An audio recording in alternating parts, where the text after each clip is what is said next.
Tülay'dan Örgüler YouTube kanalıma hoş geldiniz. Bugün şöyle az kalın bir ipim var. Bununla güzel, yapımı kolay, gösterişli bir model başlayacağız. Şişlerim 4 numara. Dilerseniz hemen yapım aşamalarına geçelim. Evet, şöyle ipimi aldım. İlmeklerimizi çıkartarak başlayalım.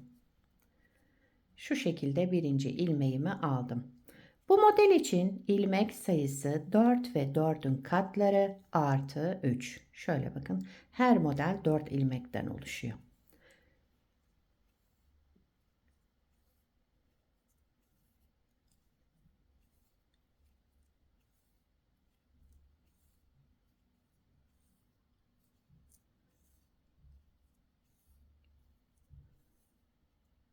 Şöyle 4 bir model için, 4 ilmek bir model için, 4 ilmek bir model için en sonuna da 3 ilmek ekledim.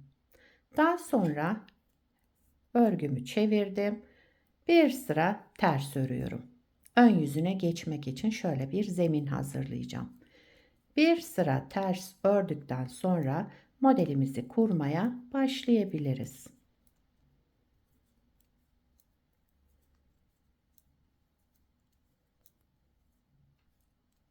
Evet.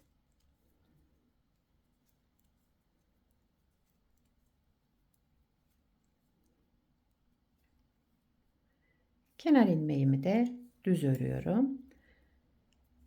İlmeklerimi çıkardıktan sonra bir sıra ters ördüm. Örgümün ön yüzüne geçtim. Lastik yapmayacağım için ben bu işlemi yaptım. Siz lastik üzerine başlayacaksanız arka yüzünde ters örerek dönmenize gerek yok.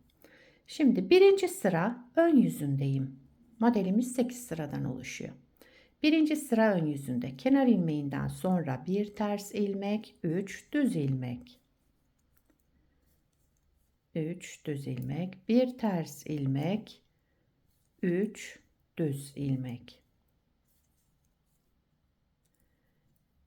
Bir ters, 3 düz.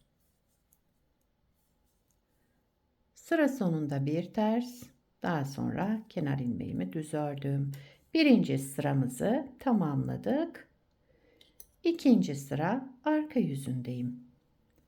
Kenar ilmeğinden sonra bir düz, 3 ters. Yani düzleri düz, tersleri ters örüyoruz.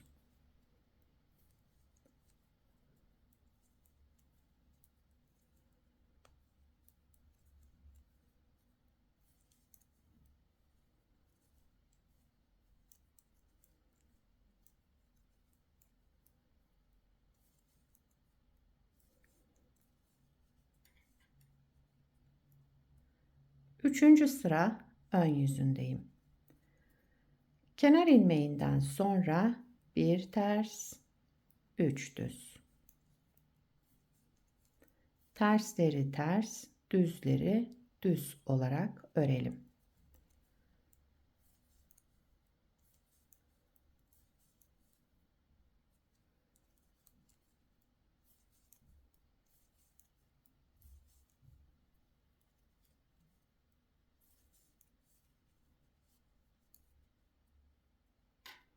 Dördüncü sıra arka yüzündeyim. Kenar ilmeğinden sonra düzleri düz, tersleri ters örüyorum.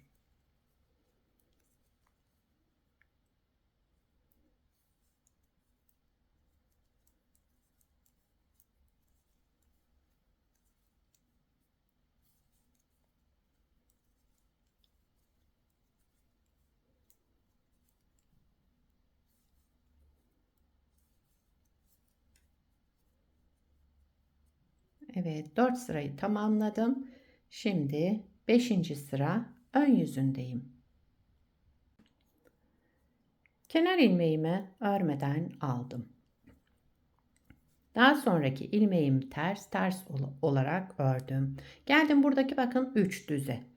Bunun 1 ve 2 tanesini düz ördüm. Daha sonra bir artırma yaptım. Son düz ilmeğimi de örmeden aldım. Şu şekilde ipim arka tarafta kalacak. Bir ters ilmek, 2 düz ilmek ördüm. Bir artırma yaptım. Sıradaki ilmeğimi örmeden aldığım ipim arka tarafta. Bir ters, 2 düz, bir artırma, son düz ilmeğimi örmeden aldım. İpim arka tarafta. Daha sonra bir ters, bir de kenar ilmeğimi düz olarak ördüm. 6. sıra arka yüzüne geçtim. Kenar ilmeğinden sonra bir düz ilmek. Düz olan ilmeğimi düz ördüm. İpi kendimden tarafa aldım. Şu örmeden aldığım ilmek, bu da artırma yaptığım ilmeği, ikisini bir yine örmeden aldım. Devamındaki 2 ilmeğimi ters ördüm. Bir düz ilmek ördüm. İpi kendimden tarafa aldım. Düz ilmekten sonra olan şu 2 ilmeğimi yine örmeden aldım. 2 ters ilmek, bir düz ilmek, ipi kendimden tarafa aldım. Bu sıradaki 2 ilmeğimi yine örmeden aldım.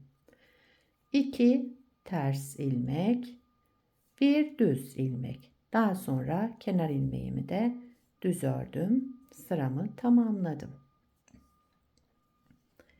7. sıra ön yüzüne geçtim. Kenar ilmeğinden sonra bir ters ilmek. Bakın burada 4 tane ilmeğim var. Bunun ikisini aldım. Diğer ikisini bıraktım. Aldığım ilmeği tekrar sol şişime geçirdim. Bıraktığım ilmeği de ön taraftan alarak tekrar sol şişimin önüne taktım. Bakın önde 2 tane ilmeğim var. Bunun ikisini bir alarak düz ördüm.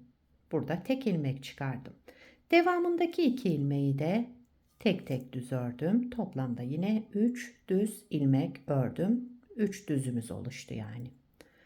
Aradaki ters ilmeğimi ters ördüm. Bu dörtlüye gelince bu öndeki ikisini aldım. Diğer ikisini bıraktım. Bunu tekrar sol şişime taktım. Bıraktığım ilmekleri de aldım. Sol şişimin önüne taktım. Ve bu 2 ilmeğimi şöyle göstereyim. İkisini bir alarak düz ördüm, kestim, tek ilmeğe düşürdüm. Devamındaki 2 ilmeğimi de yine düz ördüm. Bir ters ilmek. Bu dörtlü ilmeğin ikisini aldım, diğer ikisini bıraktım. Şu ikisini tekrar sol şişime taktım. Diğer bıraktığım ilmekleri de aldım, sol şişime taktım. Bakın ikili bu. İkisini bir alarak düz ördüm, tek ilmeğe düşürdüm. Devamındaki 2 ilmeğimi de yine düz ördüm. Daha sonra bir ters ve kenar ilmeğimi ördüm. 8. sıra arka yüzündeyim. Son sıramız. Kenar ilmeğinden sonra bir düz, 3 ters ilmek örerek devam ediyorum. Yani düzleri düz, tersleri ters örelim.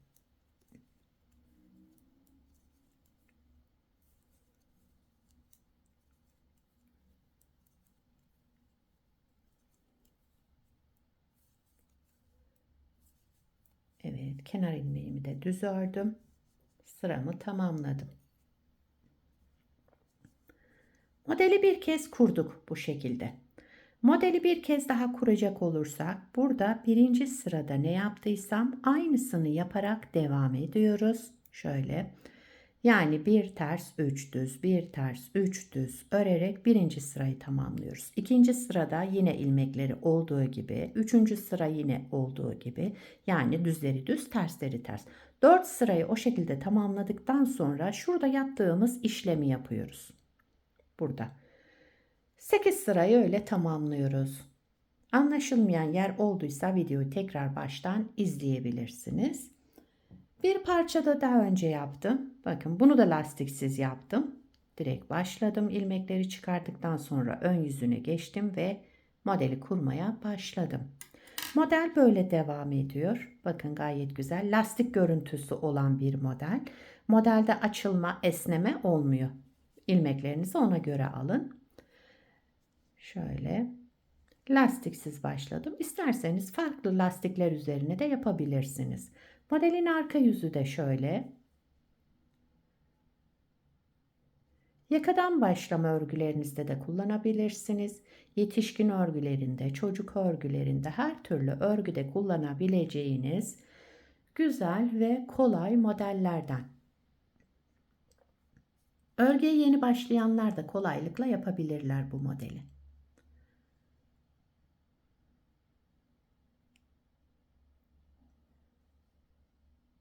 Evet, şöyle bırakayım.